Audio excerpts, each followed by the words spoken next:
Hi, magandang araw po.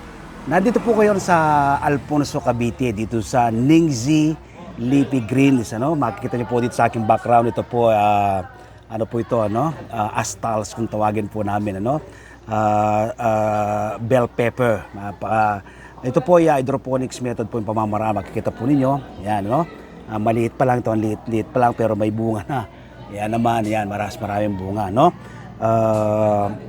na-maximize po yung lugar, napakaganda, hydroponics at aquaponics po yung kanyang pamamaraan. Ito naman po ay mga lettuce po ito. Kita nyo, ang lalaki ng mga lettuce. Tingnan po natin yung dito sa setup na to, ang kanyang mga tanim.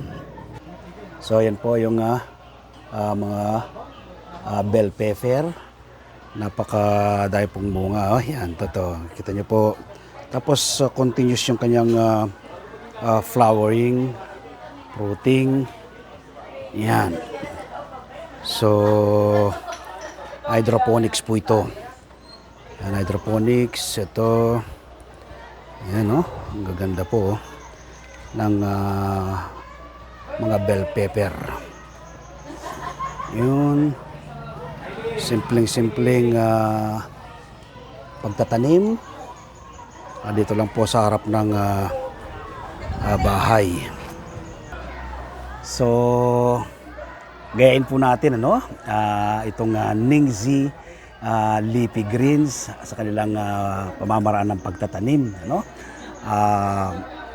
Dati pong OFW ang mag-asawa na may-ari nitong garden na ito. Nung mag-for good na po sila, ito hobby. Libangan lang po nila yung pagtatanim. Pero more than hobby po, kumikita na po sila ngayon dahil po sa kanilang ginagawang pagtatanim na po ito. Hindi na po sila bumalik ng abroad, Sa halip ay ito, nagtanim na lang po sila dito sa harap ng kanilang bahay.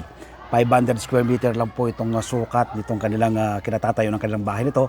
Pero kumpleto po siya, Meron po siyang mga alagang manok, meron po siyang mga isda, Ang kanyang mga isda po, plapla, Tapos meron din po siyang lobster, hydroponics at aquaponics po yung pamamaraan ng kanilang pagtatanim, Nag-i-enjoy na, kumikita pa. So dati libangan lang, ngayon ay profitable, enjoyable and profitable.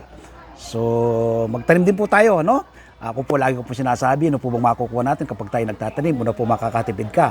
Pangalawa, masustansyang pagsasalawa ng buong pamilya. At pangatlo, makakatulong ka sa pagpreserba sa ating inang kalikasan. Happy farming po and God bless.